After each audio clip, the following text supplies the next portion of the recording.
Yes, friend. Good morning. I self Mumshad Alam, and I am a director of Career Maker Institute in Motihari.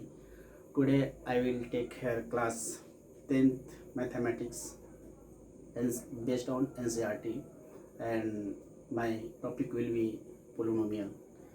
Friend, polynomial भी 10th class में एक important topic है और वो आज मैं आपको बड़ी आसान लैंग्वेज में आपको मैं सिखाऊंगा। आप देखते देखते इस टॉपिक को सीख जाएंगे। थोड़ा सा भी प्रॉब्लम आपको इस टॉपिक में नहीं होगा, और अगर होता भी है तो आप मुझे कमेंट के थ्रू सीख सकते हैं। अगर कोई प्रॉब्लम हो इस टॉपिक में तो आप मुझसे इस पर कमेंट कर सकते हैं और मैं आपको रिप्लाई दूंगा। So friend, this is a career maker institute, subject mathematics and topic polynomial by ममसाद सर। तो अभी सबसे पहले आपको ये जानने की ज़रूरत है कि ये पोलिनोमियल होता क्या है। पोलिनोमियल, यहाँ पे पोलिनोमियल के अंदर में दो टर्म है। पहला टर्म आपको यहाँ से मिलेगा पोली, और उसके बाद में नोमियल। पोली का मीन्स मेनी, और नोमियल का मीन्स यहाँ पे टर्म। तो यहाँ पे मेनी टर्म्स, पोलिनोमियल का जो मेनी निकला आपको यहाँ से मेनी टर्म्स। तो इस पोलिनोमियल को हम लोग यहाँ पे सीखेंगे।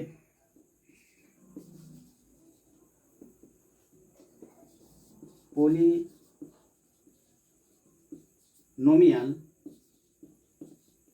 कैन बी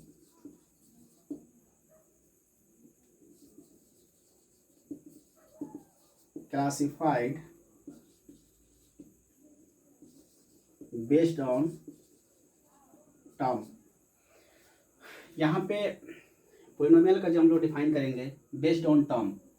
ठीक, तो बेस्ड ऑन टर्म के अकॉर्डिंग इस पोलिनोमियल को अगर हम लोगों ने क्लासीफाई किया तो ये देखते हैं कि पहला जो टर्म होगा आपका, पहला जो इसका टर्म पहला जो नंबर होगा इसका टाइप, वो मोनोमियल। दूसरा बाइनोमियल, और तीसरा ट्राइनोमियल। ये मोनोमियल, बाइनोमियल और ट्राइनोमियल जो टाइप आपने यहाँ पे देखा वो बेस्ड ऑन टर्म है।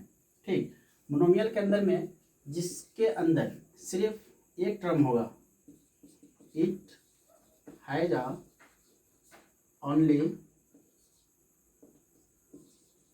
One terms. Binomial, it has two terms, और इट हैज थ्री टर्म्स। यहाँ पे टर्म के अकॉर्डिंग हम लोगों ने पोलिनोमियल को अगर क्लासिफाई किया तो मोनोमियल, बाइनोमियल, ट्राइनोमियल। मोनोमियल के अंदर में सिर्फ एक टर्म होगा, बाइनोमियल के अंदर में दो टर्म होगा, और ट्राइनोमियल के अंदर में तीन टर्म होगा। ठीक, अगर इसका मैं एग्जांपल देखूं कि मोनोमियल का एग्जांपल क्या हो सकता है, बाइनोमियल का एग्जांपल क्या हो सकता है, ट्राइनोमियल का एग्जांपल क्या हो सकता है, तो ये एग्जांपल भी हम लोग बड़ी आसानी के साथ में यहाँ पे देख सकते हैं। मोनोमियल, इसमें सिर्फ एक टर्म अगर हो रहा है तो वो आपका 2x, 5x, 3x etc। Binomial के अंदर में देखते हैं अगर, तो it has two terms, then here we can see 2x plus 1, 5x plus 3, 3x plus 9 etc। और ट्राइनोमियल का अगर मैं बात करूं, ट्राइनोमियल की बात करूं तो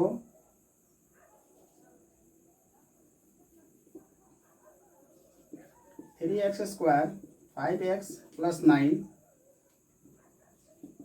5x square 3x plus 10 etc। तो ये पोलिनोमियल का मैंने क्लासिफिकेशन किया और ये इसका जो टाइप मैंने देखा पोलिनोमियल, मोनोमियल, बाइनोमियल, ट्राइनोमियल, और इसका मैंने एग्जांपल भी देखा। लेकिन हमें फ्रेंड 10th क्लास के अंदर ये चीज़ आपको बेस्ड ऑन टर्म नहीं देखना है, हमें 10th क्लास के अंदर में बेस्ड ऑन डिग्री देखना है। तो इस चीज़ को समझने के लिए मैं देख रहा हूँ यहाँ पे कि बेस्ड ऑन डिग्री, ये जो पढ़ना है भी 10th क्लास के अंदर में, उस चीज़ को हम लोग देखेंगे यहाँ पे। तो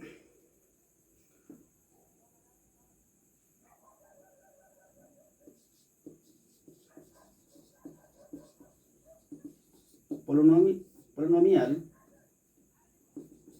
it's classified based on degree. अगर डिग्री के अकॉर्डिंग इसको मैं क्लासिफाई किया तो मैं यहाँ देख रहा हूँ लीनियर पोलिनोमियल,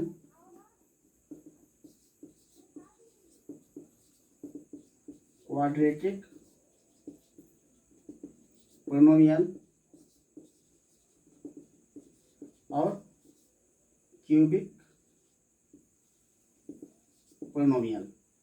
ठीक, हमें 10th क्लास के अंदर में ये बेस्ड ऑन डिग्री पोलिनोमियल पढ़ना है, ठीक ना। तो लीनियर पोलिनोमियल के अंदर में, और लीनियर से पहले एक आपको आता है कांस्टेंट पोलिनोमियल। कांस्टेंट पोलिनोमियल मतलब ये 4 जो टाइप है पोलिनोमियल का बेस्ड ऑन डिग्री, जो मैं आपको यहाँ पे दिखाऊंगा। कांस्टेंट पोलिनोमियल में जिसमें x का पावर आपका 0 होगा, और आप जानते हो कि x का पावर 0 इसका वैल्यू आपको 1 देता है। ठीक, तो इस हिसाब से आप इसको डायरेक्टली वे में ये लिख सकते हो कांस्टेंट पोलिनोमियल के अंदर में 5, 3, 4 कोई भी कांस्टेंट नंबर आपके पास में होगा वो कांस्टेंट पोलिनोमियल के अंदर में आएगा। लीनियर पोलिनोमियल के अंदर में अगर मैं देखता हूँ तो इसमें x का पावर 1 होगा, जैसे 5x plus 3, okay, 2x plus 9 और 6x प्लस 4। इस तरह का बहुत सारा नंबर मैं ले सकता हूँ किसके अंदर, लीनियर पोलिनोमियल के अंदर में। इसमें टर्म पे मुझे क्लासीफाई इसका नहीं करना है, इसके अंदर में मैं डिग्री के अकॉर्डिंग इसका क्लासीफाई करूँगा, क्योंकि इसका जो x का जो पावर होगा वो हमेशा 1 होगा किसके अंदर, लीनियर पोलिनोमियल के अंदर में। जैसे यहाँ पे 6x पावर 1 प्लस 2, ओके, और इस तरह से लीनियर पोलिनोमियल का एग्जांपल मैं ले सकता हूँ। क्वाड्रेटिक के अंदर में ये देखना पड़ेगा कि इसके अंदर x का जो पावर होगा वो 2 होगा, ठीक ना। क्वाड्रेटिक के अंदर में x का पावर जो होगा वो 2 होगा, जैसे 5x square plus 3x plus 9, okay. ये कोई ज़रूरी नहीं है कि ये हमेशा क्वाड्रेटिक के ही फॉर्म में रहेगा। क्वाड्रेटिक किसके अकॉर्डिंग हम लोग डिफाइन कर रहे हैं, ऐसा कोई ज़रूरी नहीं है कि इसमें आपका 3 टर्म होगा तभी ये क्वाड्रेटिक होगा, नहीं। क्वाड्रेटिक को डिफाइन करने के लिए हमेशा अगर x का पावर 2 है तो वो क्वाड्रेटिक पोलिनोमियल कहलाएगा। ये भी आपका क्वाड्रेटिक पोलिनोमियल हो सकता है, और है भी 5x स्क्वायर। इसके अंदर में आपका ना तो 3x है प्लस 9 जैसा नहीं है, तो पता ये चला कि मुझे इस टर्म पे आपको डिफाइन नहीं करना, डिपेंड नहीं करता है ये क्वाड्रेटिक होने के लिए। ये क्वाड्रेटिक होने के लिए सिर्फ डिपेंड करता है किसके ऊपर, x का पावर 2 अगर है तो यहाँ से इस तरह से इसको क्वाड्रेटिक पोलिनोमियल लिख सकते हैं। 5x square 6x square, okay, और यहाँ पे एक देख लेता हूँ 2x square plus 3x plus 9, ये कुछ भी, ये क्वाड्रेटिक पोलिनोमियल आपका होगा। यहाँ से क्यूबिक पोलिनोमियल के अंदर में मुझे ये पता चला कि जिसमें x का पावर अगर 3 होगा वो क्यूबिक पोलिनोमियल कहलाएगा। जैसे आपका 5x क्यूब उसके बाद 6x³ उसके बाद 7x³ plus 5x² plus 9x+3 ये भी हो सकता है। क्यों? इतना बड़ा टर्म देख कर करके मुझे इसको डिफाइन नहीं करना है, इसको डिफाइन मुझे क्या इस पर करना है, इस डिग्री के बेस के अकॉर्डिंग इसको मुझे डिफाइन करना है कि इसमें हाईएस्ट पावर जो x का है वो 3 है, इसलिए ये क्यूबिक पोलिनोमियल आपका हुआ। तो 10th क्लास के अंदर में मुझे पोलिनोमियल को स्टडी करना है और वो बेस्ड ऑन डिग्री इसको क्लासिफाई करना है, इसको यहाँ से सीखना है, ठीक ना। इसके बाद अगर मैं बात करता हूँ यहाँ पे अगला जो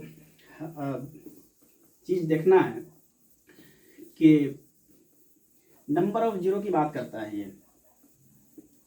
ये जो पोलिनोमियल है, पोलिनोमियल के अंदर में नंबर ऑफ जीरो के बारे में बात करता है, ठीक ना।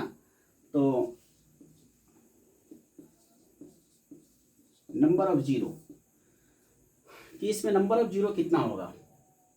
ओके, जैसे अगर 5x² प्लस 3x+ 9 ये चीज़ आपका एक इक्वेशन है और इसके अंदर में आपको दिखाना है कि नंबर ऑफ जीरो क्या होगा। तो नंबर ऑफ जीरो के लिए फॉर्मूला आता है minus number of zero equal to -b/a। Okay, तो ये -b/a के बेस पे इस फॉर्मूला पे मैं यूज कर करके आपको नंबर ऑफ जीरो हम लोग फाइंड आउट कर सकते हैं।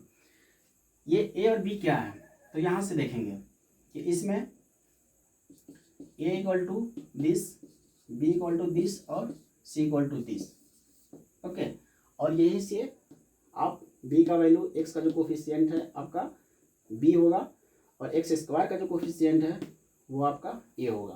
तो यहाँ से नंबर ऑफ जीरो हम लोग फाइंड आउट कर सकते हैं क्वेश्चन पे अगर आते हैं तो। उसके बाद ये तो नॉर्मली आपका क्वेश्चन के अकॉर्डिंग हुआ कि आपका पोलिनोमियल के अंदर में fx दिया हुआ रहेगा, पोलिनोमियल वो दिया रहेगा, उस इक्वेशन से या उस क्वेश्चन से fx से हम लोग ऐसे इसका नंबर ऑफ जीरो निकालेंगे। लेकिन अगर ग्राफ दिया हुआ है, इसके अंदर में ग्राफ भी हम लोग का स्टडी करना है और उस ग्राफ के बेस पे हम लोग कैसे नंबर ऑफ जीरो निकालेंगे, क्योंकि यहाँ पे नंबर ऑफ जीरो आपको निकालना है और नंबर ऑफ जीरो में बहुत सारे कन्फ्यूजन होती है जिसको मैं आज दूर करूँगा। तो यहाँ पे हम लोग देखते हैं ग्राफ, ठीक।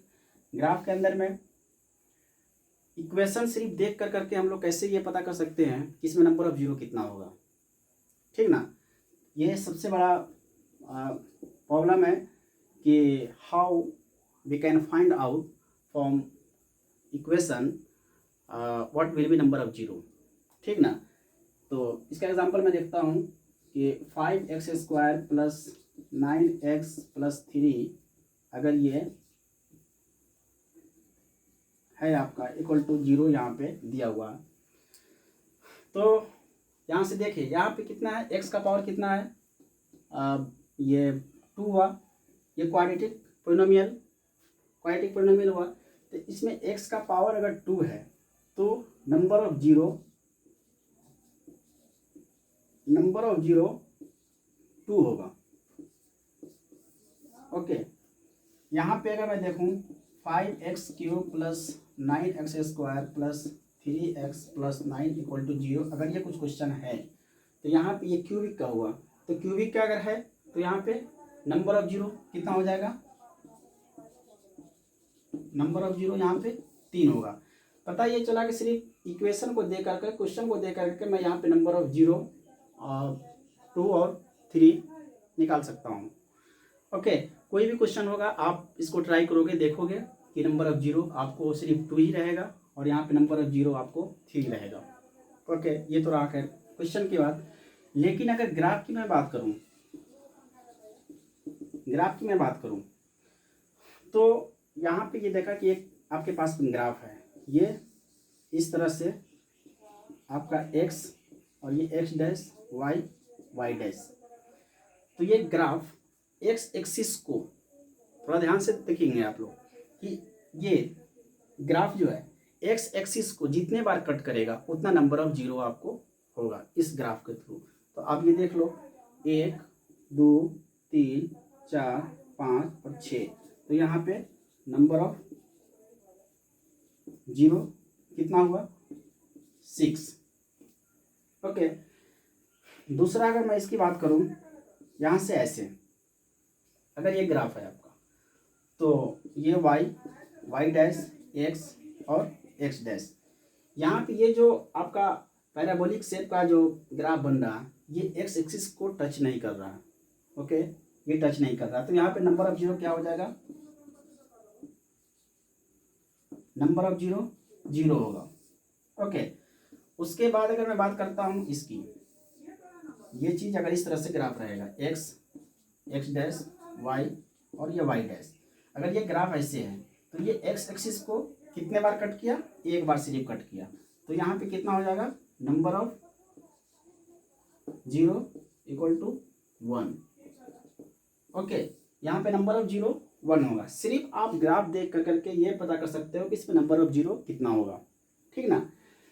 उसके बाद अगर मैं बात करता हूँ कि एक क्वेश्चन, एक पोलिनोमियल दिया हुआ है, fx दिया हुआ है, और वो fx के का यूज कर करके एक ग्राफ जो बन रहा है कि कब वो पैराबोलिक शेप का अपवर्ड बनेगा, कब डाउनवर्ड बनेगा, कब वो x एक्सिस को कट करेगा, कितने बार कट करेगा या नहीं कट करेगा, इस सारे चीज़ को मैं डिस्कस करूँगा इस टॉपिक पे। ओके, तो अभी मैं यहाँ पे आपको बता रहा हूँ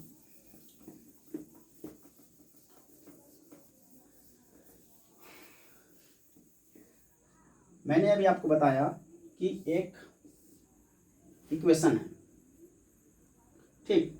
इक्वेशन की बात मैं करता हूँ, जैसे कोई भी इक्वेशन आपको यहाँ पे हो सकता है, और वो equation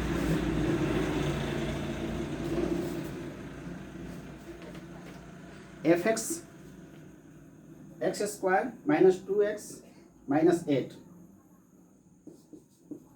fx equal to x² minus 2x minus 8, अगर ये चीज़ दिया हुआ है fx, तो इसका क्वेश्चन देख कर करके आप ये कैसे बताओगे कि ग्राफ के अंदर में ये जो ग्राफ आपका बन रहा है यहाँ से x डैश y डैश, ये जो पैराबोलिक शेप का जो ग्राफ इस पे अगर बनेगा तो ये ग्राफ किस शेप का बन रहा है, ये वाला चीज़ पैराबोलिक शेप, ये x एक्सिस को कितने बार कट कर रहा है या नहीं कट कर रहा है, या ये अपवर्ड बन रहा है या डाउनवर्ड बन रहा है। तो इस चीज़ को समझने के लिए सबसे पहले अपवर्ड की मैं बात करूं, अपवर्ड या डाउनवर्ड की मैं बात करूं, अपवर्ड या डाउनवर्ड की बात करूं, ओके, अपवर्ड या डाउनवर्ड की बात मैं करूंगा, तो x² इसका जो कोफिशिएंट होगा, ओके, अगर ये पॉजिटिव में है तो ये अपवर्ड बनेगा, ठीक ना। अपवर्ड बनने के लिए पैराबोलिक जो शेप है, ये आपको अपवर्ड बनने के लिए अगर x² इसका जो कोफिशिएंट है यहाँ पे अगर ये पॉजिटिव है तो ये अपवर्ड बनेगा, और अगर ये डाउनवर्ड कब बनेगा, अगर ये इसका x का जो कोफिशिएंट है अगर वो माइनस में है, ओके, तो ये आपका डाउनवर्ड में बनेगा। ये तो क्लियर हुआ आपका कि इस क्वेश्चन में आपका अपवर्ड बनेगा, क्योंकि x² इसका कोफिशिएंट आपको 1 होगा जो अपवर्ड बनेगा, ठीक। ये दूसरी चीज़ ये कि ये पैराबोलिक जो शेप बन रहा है ये इस x एक्सिस को एक पॉइंट पे कट करेगा या 2 पॉइंट पे कट करेगा या नहीं कट करेगा, इसको समझने के लिए मुझे करना क्या पड़ेगा कि इफ d ग्रेटर देन 0, अगर d ग्रेटर देन 0 हो रहा है तो ये आपका 2 पॉइंट पे कट करेगा, ठीक ना। अब आपको तो d पता होगा कि d equal to b² minus 4ac, इस पर हम लोग चेक कर लेंगे। इसको चेक करने के लिए अगर मैं यहाँ से दूँ तो where A equal to 1, B equal to -2, C equal to -8, ये चीज़ यहाँ से निकला। तो D equal to -b² 4ac, B कितना हो जाएगा -2 -4, ए कितना हो जाएगा आपका 1, सी कितना हो जाएगा -8। तो ये 2 दूनी 4 और ये आपका माइनस माइनस प्लस और 8 चौका 32, तो 36 ये प्लस में आया। तो अगर 36 प्लस में आया मतलब ये कि डी ग्रेटर देन 0। तो इसमें ये चीज़ क्लियर हुआ आपका कि ये एक्स एक्सिस को 2 पॉइंट पे कट करेगा। 2 पॉइंट में कट किया तो यहाँ से कितना हो जाएगा आपका, अगर नंबर ऑफ जीरो की मैं बात करूँ तो 2 हो जाएगा, ठीक ना। तो यहाँ से अपवर्ड कब बनेगा, डाउनवर्ड कब बनेगा, एक्स एक्सिस को कितने बार कट करेगा, उसके बाद नंबर ऑफ जीरो कितना होगा, इस चीज़ को हम लोग यहाँ से अच्छी तरह से देखा, ठीक। दूसरी चीज़ ये कि आपका डाउनवर्ड कब बन रहा है। तो डाउनवर्ड का एक मैं एग्जांपल देखता हूँ।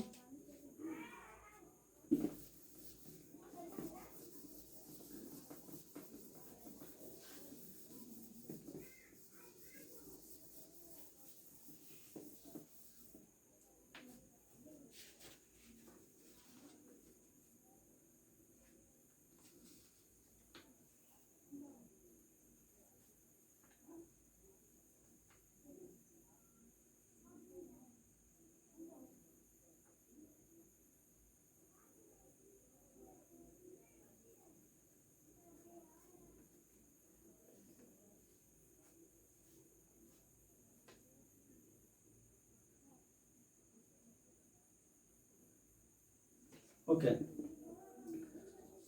दूसरा एग्जांपल मैं देखता हूँ यहाँ से कि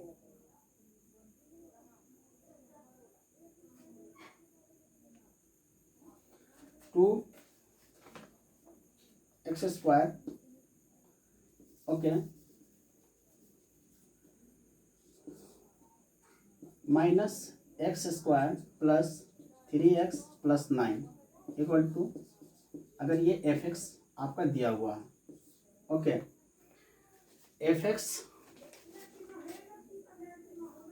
यहाँ से इसको क्लियर करने के लिए कोई भी एग्जांपल आप लो, fx equal to -x² plus 3x plus 9 ये आपका है।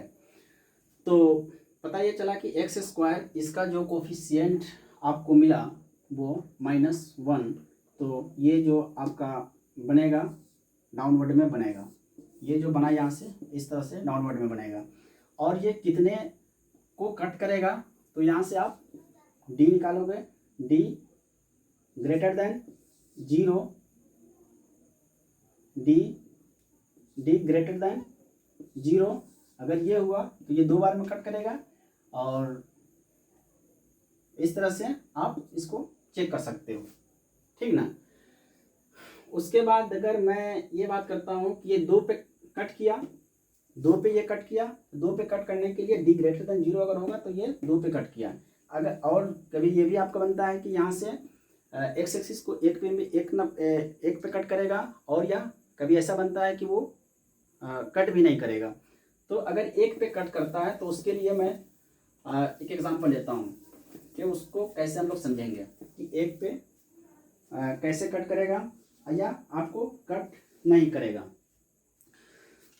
तो यहाँ से fx equal to x² minus 6x plus 9 ये चीज़ है, ठीक।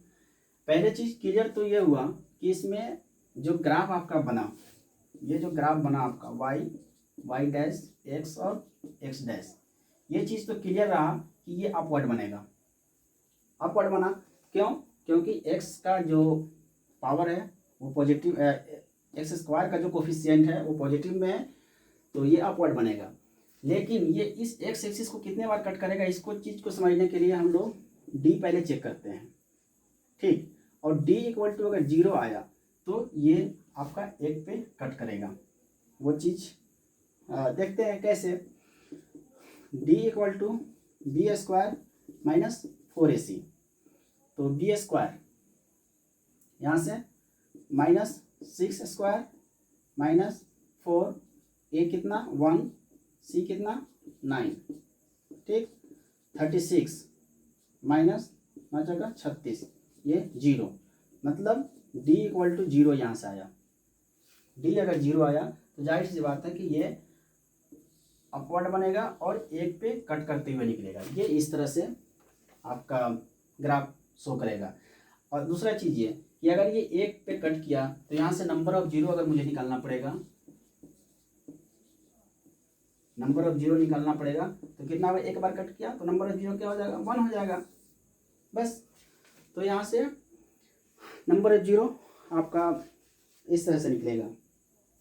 उसके बाद मैं बात करता हूँ, अगर इसी पे डाउनवर्ड की अगर बात रहा तो आप ये सिर्फ देखना कि अगर x का कोफिशिएंट, एक्स स्क्वायर कोफिशिएंट अगर -1 होगा तो ये आपका डाउनवर्ड में बनेगा। बस इतना ही आपको करना है, इसको देखेंगे अच्छे से समझ में आ जाएगा। उसके बाद मैं अगर बात करता हूँ, पहला तो मैंने देखा कि एक्स एक्सिस को अगर कोई ग्राफ 2 बार कट किया तो वो कैसे कट किया। दूसरे में मैंने ये देखा, एग्जांपल में ये देखा कि एक्स एक्सिस को जो ग्राफ कट कर रहा है वो एक बार कट किया, वो कैसे किया, अपवर्ड करेगा या डाउनवर्ड करेगा, इसको भी मैंने देखा। अब मैं देख रहा हूँ तीसरे नंबर के एग्जांपल में कि ग्राफ आपका इसमें कब बनेगा, इस फॉर्म में कब बनेगा। तो इसको एक एग्जांपल के थ्रू अपन देखते हैं। इसका F X equal to 2x square minus 4x plus 5। अगर इसमें d लेस देन 0 आया, मतलब d का वैल्यू अगर निगेटिव में आएगा, d का वैल्यू अगर निगेटिव में आएगा तो ये आपका कट नहीं करेगा, ठीक ना। और नहीं कट करेगा, यहाँ पे नंबर ऑफ जीरो नहीं होगा। उसके बाद ये अप करेगा, ये डाउन करेगा, तो ये आपका एक्स स्क्वायर का जो कोफिशिएंट है यहाँ पॉजिटिव में है तो ये जाहिर सी बात है कि अप करेगा। और अगर माइनस में होता, एक्स स्क्वायर का कोफिशिएंट माइनस में होता तो वो डाउन करेगा। तो यहाँ से मैं डी चेक कर लेता हूँ, 2x square minus 4x plus 5। तो D equal to B square minus 4ac। Okay, तो यहाँ से -4 ए 2 और ये 5, 16 माइनस 4 बचे 20, 4 बचे 20 दूनी 40 इतना, और 10 6 4, उसके बाद 4 3 3 2 -24 आया, मतलब ये निगेटिव में आ गया। निगेटिव में आ गया तो ये ग्राफ जो होगा एक्स एक्सिस को ये कट नहीं करेगा। ओके, और ये डाउन करेगा या अप करेगा, इसको हम लोग यहाँ से एक्स स्क्वायर का जो कोफिशिएंट है ये पॉजिटिव में रहेगा तो ये अप करेगा, निगेटिव में रहेगा तो ये डाउन करेगा। आप इसको समझ लेना, इसको कर करके देख लेना। अगर निगेटिव लेकर के आप बनाते हो इसको तो देखना ये ऑब्वियसली आपका डाउन में ही बन कर के आएगा। ओके, तो इस क्वेश्चन को आप यहाँ से इस तरह से देखेंगे। उसके बाद अगर मैं इसमें ग्राफ भी आपको ड्रॉ करने के लिए आता है कि आप ग्राफ कैसे ड्रॉ करेंगे, ठीक ना। एनसीईआरटी का मैं क्वेश्चन देखता हूँ, एग्जाम्पल से क्वेश्चन मैं उठा रहा हूँ और वो एग्जाम्पल आपका है यहाँ से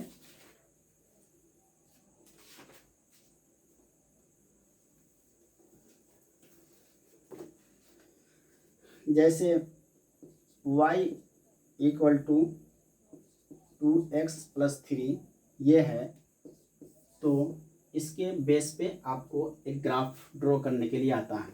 ये ग्राफ कैसे अपन ड्रॉ करेंगे, तो दोस्त सबसे पहले हमें x और y का कोऑर्डिनेट निकालना पड़ेगा। यहाँ से अब मैं डाल दूँ ये x का कोऑर्डिनेट और ये y का कोऑर्डिनेट, या इधर में आप वाई कर लो, इधर में एक्स कर लो, किसी भी साइड में कोई भी कर सकते, कोई दिक्कत नहीं है। चलो एक्स और वाई ही करो, एक्स और वाई। अगर इसमें आप 1 रखते हो, मतलब यहाँ पे अगर 1 रखा आपने तो x इक्वल टू 1 रखा, ठीक ना, तो 2 इंटू 1 प्लस 3, ये कितना हो जाएगा 2 प्लस 3, ये आपको 5, तो y equal to 5, x equal to 1।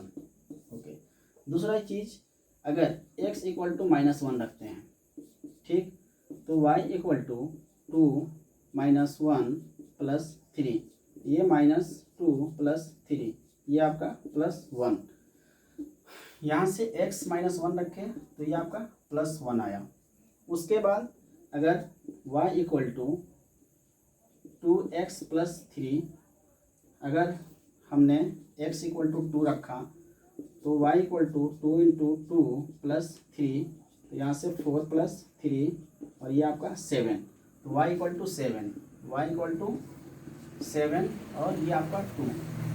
Minimum आप 3 वैल्यू निकालोगे कोऑर्डिनेट, एक्स और वाई कोऑर्डिनेट, और इसको आप ग्राफ के अंदर में ड्रॉ कर देना, बड़ी आसानी से आप इसको ड्रॉ कर दोगे। कोशिश ये करना कि कोई भी अगर इक्वेशन या इस तरह से y इक्वल टू कुछ दिया हुआ रहेगा, उसके अंदर में आप x का वैल्यू इसमें अंदर में, या y हो या x हो कुछ भी हो, इसके अंदर में आप वैल्यू रखोगे, बाहर वाला वैल्यू आराम से आपको निकल जाएगा। कोशिश ये करना इसमें कि 1 -1 2 -2 3 इसी टाइप का छोटा सा वैल्यू आप रखना, और आपको ये ग्राफ ड्रॉ हो जाएगा। ठीक, करते हैं इसमें x डैश y डैश 1 1 1 1, इस तरह से 1 1 1 1 2 3 4 5 -1 -2 -3 -4 1 1 1 1 1 2 3 4 1 1 1 1, इस तरह से -1 -2 -3 -4 -5। देखते हैं यहाँ से x equal to 1, x equal to 1, y equal to 5, y equal to यहाँ से 5, x और 5, यहाँ पे अगर 5 है इसके नीचे 1 और 5 यहाँ पे लेंगे। ठीक, और ये चीज़ आपका x हो जाएगा -1 और 1, -1 और 1, यहाँ पे ये चीज़ मिल जाएगा। ओके, और 2 और 7, 2 और 7, तो ये आपका 6, ये आपका 7, तो 2 और 7 ये चीज़ मिल जाएगा। और इसको आप जैसे भी जाएगा उसको आप मिलाते हुए यहाँ से निकाल देना, ठीक ना। ये ग्राफ आपका कुछ इसी टाइप से बनेगा। ये बस एक कंसेप्ट है, और कंसेप्ट को मैंने डेवलप किया, इसके अकॉर्डिंग आप कोई भी अगर वैल्यू दिया हुआ रहेगा, इक्वेशन दिया हुआ रहेगा, उससे ग्राफ बड़ी आसानी के साथ में आप निकाल पाओगे। ठीक, और इस तरह से बहुत सारा ग्राफ फाइंड आउट करने के लिए आपको मिलेगा, यहाँ से आप देख लीजिएगा। उसके बाद अगर मैं बात करता हूँ यहाँ से एनसीईआरटी का कुछ क्वेश्चन की बात अगर मैं करूँ, तो यहाँ पे नंबर ऑफ जीरो निकालने के लिए है एक्सरसाइज 2.1 के अंदर में। तो आप देख सकते हो, अगर किताब आपके पास में होगा तो क्वेश्चन नंबर 1 के अंदर में जो ग्राफ आपका आया हुआ है वो ग्राफ कुछ इस तरह से है। यहाँ पे ये जो आपका x डैश y डैश, ये ग्राफ आपका जो लाइन जो जा रहा है x एक्सिस को वो कट नहीं कर रहा, वो y को कट कर रहा है, तो यहाँ पे नंबर ऑफ जीरो आपका 0 हो जाएगा।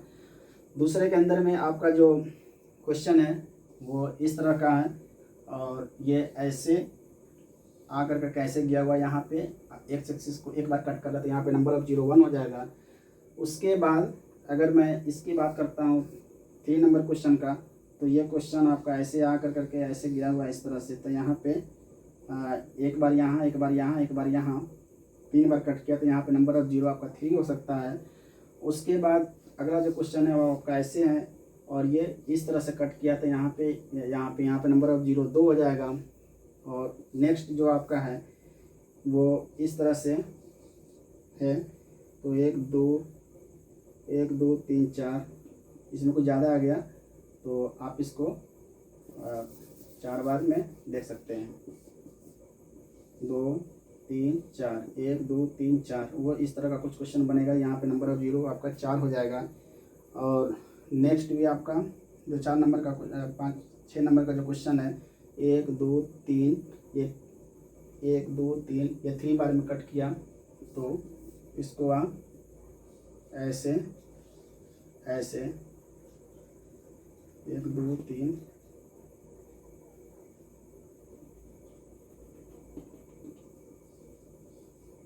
ऐसे और ऐसे, मतलब यहाँ यहाँ और यहाँ पे। तो ये आपका 3 बार में कट किया, यहाँ पे नंबर ऑफ 0 आपका 3 हो गया। तो इस तरह से आपका एक चैप्टर क्लियर हुआ। और इस पे ग्राफ का कोई भी क्वेश्चन अगर आपसे आता है तो क्वेश्चन बनना चाहिए। I hope you will try for doing this. अगर कोई प्रॉब्लम होता है तो आप मुझे कमेंट के थ्रू बताना और मैं उसका सॉल्यूशन आपको दूंगा, ठीक ना। उसके बाद जो एक्सरसाइज 2.2 है इसमें आपको नंबर ऑफ 0 निकालना है, सम ऑफ 0 निकालना है, प्रोडक्ट ऑफ 0 निकालना है। इस तरह का क्वेश्चन है। इसको हम लोग अगले क्लास में अगले